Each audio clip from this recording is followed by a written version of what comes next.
සුබ දවසක් වේවා මගේ පැටවුන්ට.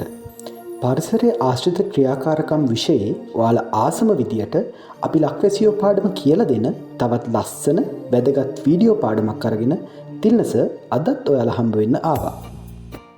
මේ පාඩමේදී අපි අපේ ජාතික අනන්‍යතාවය පිළිඹු කරන ජාතික කොඩිය, රාජ්‍ය ලාංඡනය, ජාතික ගීය ගැන ඉගෙන ගන්නවා. ඒ ගැන සර්ව් කරනකෝ වීඩියෝ බැලුවේ නැත්නම් ඒ වීඩියෝ වල ලින්ක් එක මම ඩිස්ක්‍රිප්ෂන් එකේ දාලා තියන්නම්. පුතාලා ඒවත් බලන්න. අද අපි කතා කරන්නේ අපේ ජාතික සංකේත ගැන. අපේ රටේ අභිමානය පෙන්눔 කරන අපේ ජාතික පක්ෂියා, අපේ ජාතික පුෂ්පය, අපේ ජාතික ක්‍රීඩාව, අපේ ජාතික වෘක්ෂය, අපේ ජාතික සත්වයා වගේම අපේ ජාතික මැණික ගැන අද අපි ඉගෙන ගන්නවා. මුලින්ම අපි මේ සංකේත අඳුනගෙන පස්සේ ඒව ගැන විස්තරාත්මකව කතා කරමු.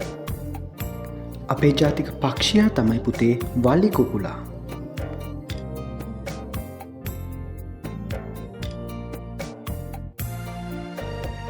අපේ ජාතික පුෂ්පය වෙන්නේ මානිල් මල. නිල් මානිල් මල එහෙම නෙවෙයි.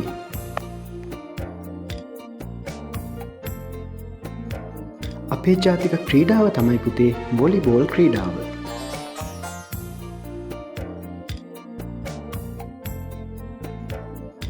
අපේ ජාතික වෘක්ෂයේ විදියට හඳුන්වන්නේ නාගස.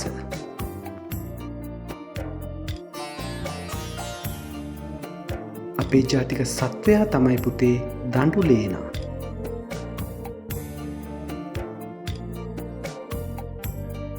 අපේ ජාතික මැණික තමයි පැටවුනේ නිල් මැණික.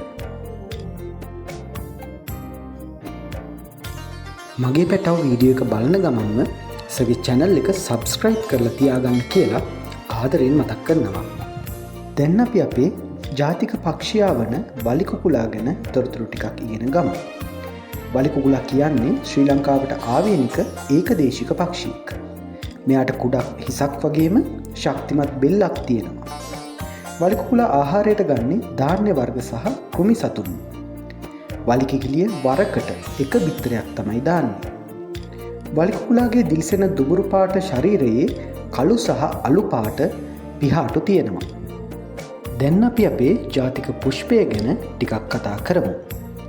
අපේ ජාතික පුෂ්පය වන මානිල් මල ශ්‍රී ලංකාවට ආවේනික ජලජ ශාකයක්. මානිල් මල පුතේ නිලට හුරු සුදු පැහැයෙන් යුක්තයි. ඒ වගේම පුතේ මානිල් පැල හටගන්නේ කොළයේ මැද. මානිල් මලේ මැද කහපාට රේණු ගොඩක් දැකගන්න පුළුවන්. මානිල් මලේ පෙති ගණන අඩුයි. ඒ වගේම මානිල් මල වටිනා ඖෂධයක් විදියටත් සලකනවා. ඊළඟට අපි කතා කරමු පුතේ අපේ ජාතික ක්‍රීඩාව වෙන වොලිබෝල් ක්‍රීඩාව ගැන. මේ ක්‍රීඩාව මුලින්ම ආරම්භ වෙන්නේ පුතේ වර්ෂ 1885 දී ඇමරිකා එක්සත් ජනපදයේදී.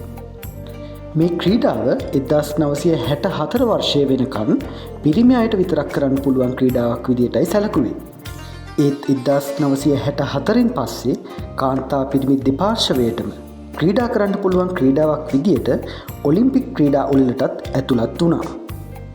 මේ ක්‍රීඩාවේදී පුතේ එක් කණ්ඩායමකට ක්‍රීඩකයින් 6 දෙනෙක් සෙල්ලම් කරනවා.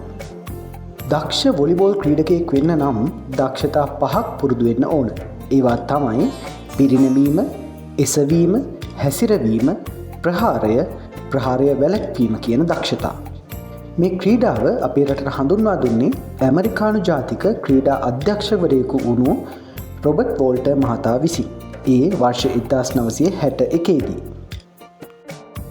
අපේ ජාතික වෘක්ෂය වෙන නාගස ගැන තමයි දැන් කතා කරන්නේ. නාගස අපේ ජාතික වෘක්ෂය විදියට නම් කරන්නේ වර්ෂ 1986 ජුනි මාසේ 26 වෙනිදා. අටවිසි බුදුරජාණන් වහන්සේලාගෙන් එක් බුදුරජාණන් වහන්සේ නමක් බුදුවීමට පිටදුන් පූජනීය වෘක්ෂයක් තමයි නාගස කියන්නේ. පුතේ මේ ශාකයේ දැව යකඩ වගේ ශක්තිමත් නිසා ඉංග්‍රීසින් මේ ගසට අයන්වුඩ් කියලා කියනවා. පුතේ නාදළු රෝස පාටයි. මේ නාදළු පිරිත් මණ්ඩපවල ඉහළින් එල්ලීමට යොදා ගන්නවා. නාගසී පිපෙන මල පෙති 4කින් යුක්තයි. මේ මල ඖෂධයක් විදියටත් පාවිච්චි කරන ඉතා සුවඳවත් මලක්. නාශාකයේ ජාතික වෘක්ෂය විදියට නම් කළාට පස්සේ ඒ ශාකයේ චිත්‍රයක් යොදලා විශේෂ සමරු මුද්දරයක් නිකුත් කළා. ඒ මුද්දරය තමයි පුතේ මේ ඔයාලට පේන්නේ. දැන් අපි කතා කරමු අපේ ජාතික සත්වයා වෙන දඬුලේනා ගැන. දඬුලේනා ශ්‍රී ලංකාවේ සෑම පළාතකම ජීවත් වෙනවා.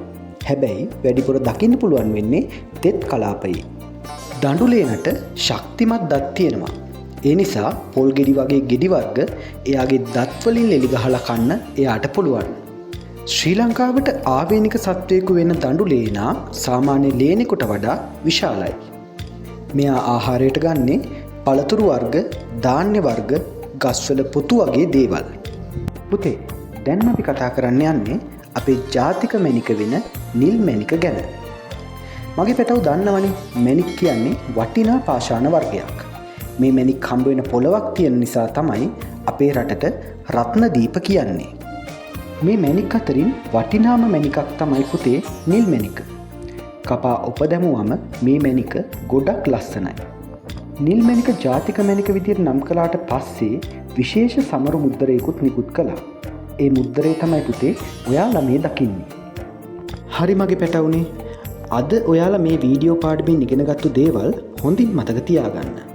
ඒ වගේම මේ වගේ තවත් වීඩියෝ සර්ගී YouTube channel එකේ තියෙනවා. ඒවත් බලලා අලුත් දේවල් ඉගෙන ගන්න. ආයෙත් මේ වගේ වැදගත් ලස්සන වීඩියෝ පාඩමකින් හම්බ වෙනකන් මගේ දක්ෂයෝ හැමෝටම ආයුබෝවන්.